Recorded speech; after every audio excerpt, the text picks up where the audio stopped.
the traffic. Freedom Fox flight at 2, taking runway 8 via left downwind departure westbound instead.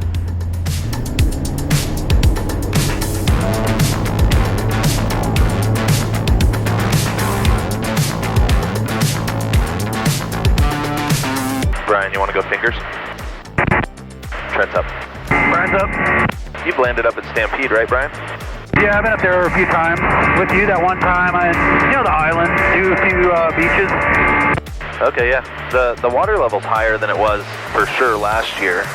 So I don't know. I've only landed recently up at East or Stampede Southwest and Northwest. Cub's over the island at Stampede now. What's up, Bill? How are you? Good. How about you? Good. You're over the island? Yeah, I just circled it once. We're gonna go in and make a landing there. Cool. Hey, Bill, you up? He is, but he's probably shadowed. He's just departing the island.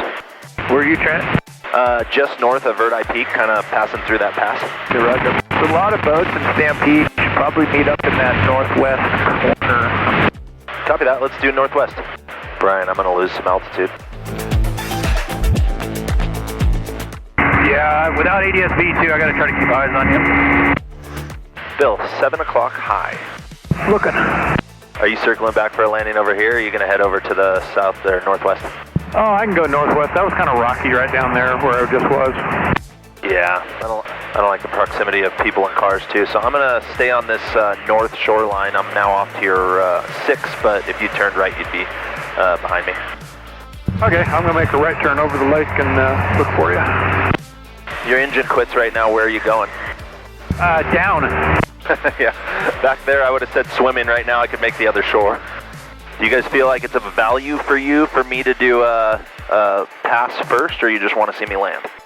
I'll just watch you land. Roger that. Man, no joy on you guys. I'm looking. Final. So we're just landing in this purple stuff out here.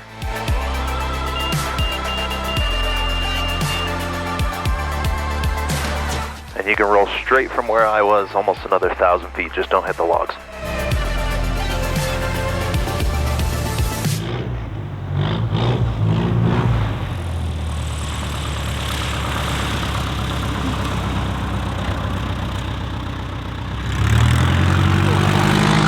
It's an awesome spot. How are you, buddy? Good, man. Good to see you. Check that out. Gang's all here. It's been a while since we got Quinn, Bill, Brian, myself. I don't think I've flown with you since like winter. Since winter or what, last winter? I know, and even you and I, none of us have been flying. I don't think I've flown with you guys since end of last year. Yeah, it has been way too long. I don't know what our problem is. Around. Go off and we'll just land. You know, it's up. Just a hop. A hop. Quick hop. All right, I'm rolling.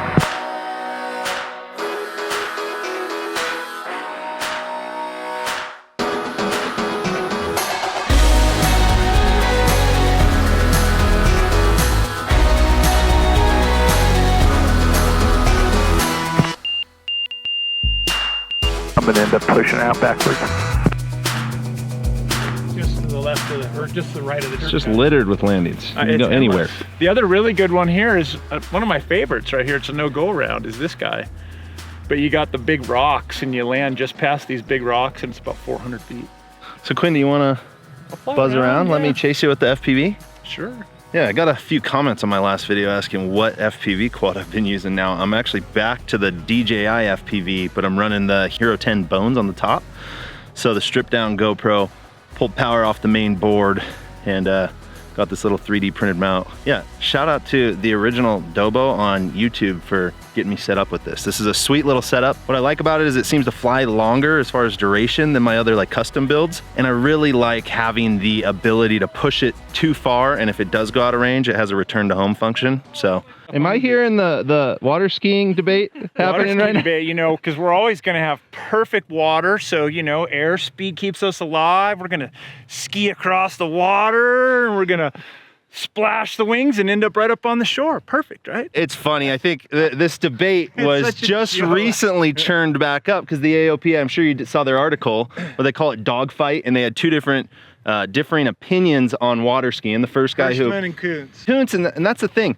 I'm sure you guys have heard this. There's some formula that people use for speed you can water ski at, and it's derived from some old study on like hydroplaning cars that it's like, 9 times the square root of 42 times. 9 times the square root of the tire pressure you're running is the speed, I guess in miles per hour, that you'll hydroplane at. And people keep using that as like the gold standard, but that's totally unencompassing of all the other factors at play. I mean, tire size. Tire size and width. I mean, come on, someone on roller skate wheels, you're gonna tell me that water ski to Stearman, water ski at Carbon Cup, your speeds are different. Yeah, and I've got to imagine that study was on cars hydroplaning. That's on a thin puddle of water that is basically creating a boundary layer between your tires and the surface. We're on deep water. Totally irrelevant, totally separate thing.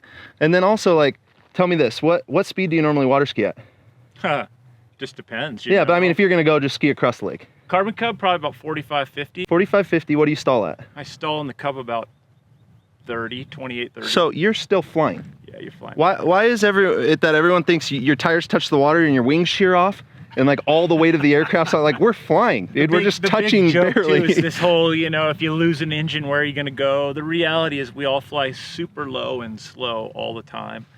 And we're gonna go with what's underneath us. Yeah, and an aircraft that can land in environments like this and land so slow allows us a lot more safety should we have to put into a unfriendly environment. But yeah, dude, that's the other thing.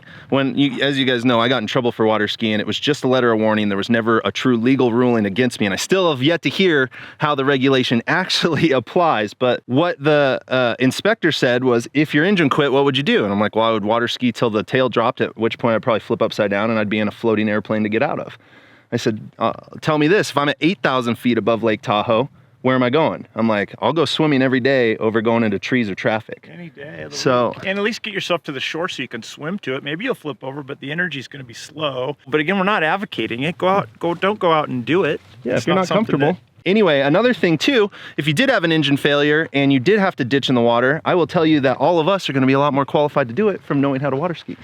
From knowing how to water ski, but again, how did we all learn how to water ski? Somebody showed us, right? Yeah. You know, somebody don't just showed wing us, it. and you just don't go out and wing it because, you know, they say if you watch it on the internet, are you really going to try it? I watch those guys, you know, the Nitro Circus doing crazy things, and people, you know, aerobatic, low-level ribbon cutting, loops from 50 feet off the ground. I think that's dangerous. Hell, That is dangerous. flying at night, single engine over a big city, I'm terrified. Or over open IFR desert. in the mountains, single engine. Oh, Like, there's yeah. a lot of worse things I can think about.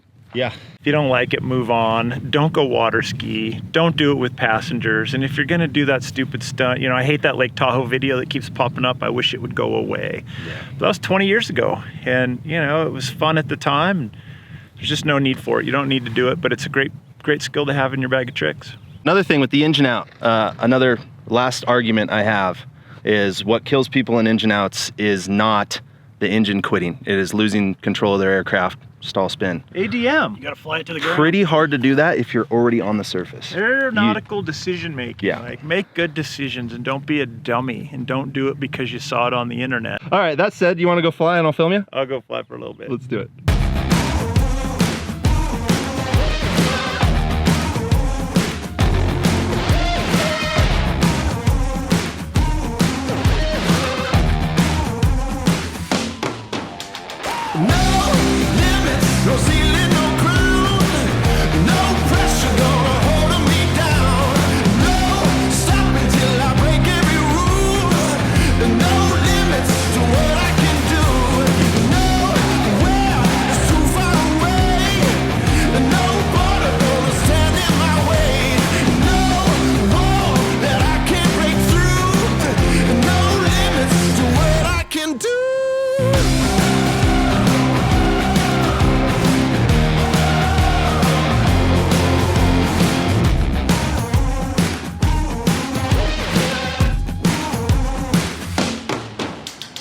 God, I hope I got that. So when I first took off, I don't know if I didn't have one of the props tightened on all the way or what, but I came off this little ridge behind me and the thing just flipped upside down and went tumbling down. And the DJI FPV is not the most durable. Quinn's giving me crap. I thought you were a professional at this. But I did get a full flight in, but I can't get the GoPro to connect to my phone, so I don't know for sure if it recorded. So hopefully you guys saw some cool footage. If not, amateur hour. We'll do it again another day. No limits, no ceiling, no ground.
Great to see everybody. Like again, for a long, it's been a long time. Great to have you. Yeah. Great to have you. Enjoyed it, man. It was fun. Have fun in Idaho. I will. See you soon. Man. Let's fly soon. One of these days we'll more. make it happen. Yes. Have fun in Wyoming. Yeah, we'll do.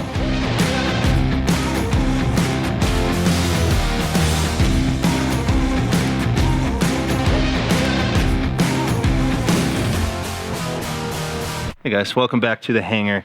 I wanted to circle back to the conversation about water skiing, and I know we've had this conversation in the past, but it's something that I kind of do want to emphasize, that for one, I'm not promoting that everyone should go out and water ski. I'm not saying that that is the right thing to do, and for the large part of why I don't water ski these days is because I'm trying to basically convey the right message. And to me, while water skiing is fun and I think it can be done safely, it's not the only way to have fun in an airplane. And to me and my current risk assessment, I've just kind of made the choice to step back. Now, I don't think it's fair to judge other people who are choosing to go out and water ski. So when I hear of these debates and these discussions that always seem to be so dang polarizing, it doesn't have to be that way.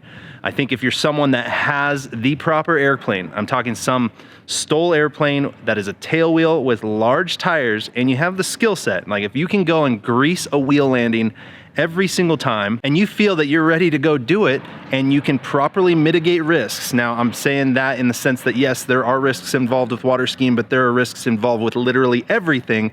So if that's an unacceptable risk for you, that's fine.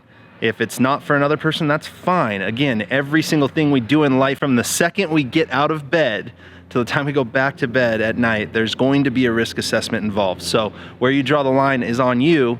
Don't judge other people. But anyway, going back to the risk mitigating thing, you know, if you're gonna try water skiing, do it on water that isn't glassy. Glassy is danger. You have no depth perception. So you want just a little bit of ripple in the water. Obviously, you don't want big waves because that will catch your tires, but do it close to shore, because worst case scenario, if you were to penetrate and flip, then you're at least swimming distance. Now, another thing too is kind of have a rough idea and plan in your mind should something like that happen. I've always kind of tried to work through the process of, okay, if I did flip, again, in this plane, I've water skied up to shore at very slow speeds, sub 30 miles an hour. So the impact of the flip isn't gonna be that violent in water. I'm sure it would rattle you up, but you gotta understand, I'm gonna be upside down, hanging from my harnesses. Can I get my harnesses off? Do I know how I can get my doors open rapidly? Again, I think it takes a while for water to seep into the wings and all the air gaps that might be in a plane. So it's gonna float for a bit, but these are things you should think about. And you know, don't do it with a passenger. That's just common sense at this point. And yeah, at the end of the day, I think we should stop arguing about stuff like this, you guys. To anyone that continues to go back to the these guys are just doing it to show off and to be famous and do something, just knock it off. If someone is going out and having fun in their aircraft in the way that they want to, leave them alone. At the same time, if you're someone that's out water skiing, I mean, don't go buzzing people on shore and trying to splash people and doing stuff to make the other guys right. Do it respectfully, do it responsibly, and do it as safely as you can. And I should note, while I do have a few friends that have had mishaps while water skiing to shore when they got too slow and flipped oftentimes onto shore, I don't actually know of anyone that's done that out in open water. So normally, as long as you keep your speed up, the conditions are right, and you have the proper skill set, it can be a relatively safe operation. Again, it's relative, depends on what kind of risks you want to take. Like Quinn said, low-level aerobatics, you know, things that people get waivers for, that is not my cup of tea. That scares the hell out of me. I'm not gonna do that. That's too high risk. Maybe our lines are just in different places. I don't judge them, and I would hope that they wouldn't judge us. Anyway, guys, before I get out of here, I do want to give a huge shout out and thank you to Squarespace for sponsoring this one. And for those that don't know, Squarespace is the ultimate platform to build a website and run your business. You start with one of their award-winning templates crafted into your own beautiful, professional, beautiful-looking website that works on both desktop and mobile. And they have features for literally every industry. So it doesn't really matter what you're trying to do with your website. You're gonna be able to do it with Squarespace, and they have 24/7 customer support in case you find yourself in a bind, which I don't think will happen. So anyway, head over to squarespace.com for a free trial, and when you're ready to purchase, go to squarespace.com/Trent Palmer. That'll get you 10% off. And I am now tucking the Freedom Fox away for a little over a week. I gotta go home, start getting prepped. Haley and I are heading on a camping and fishing trip up to Wyoming next week. We're taking the camper, the truck, the dog, way too much stuff to bring in the plane. So I think I'll probably make a video about that. So I will see you guys next week. No flying in that one, but it should be a good time. So anyway, you guys know the drill. Like this video if you do, subscribe if you haven't. Come be my wingman. See you on the next one. Peace.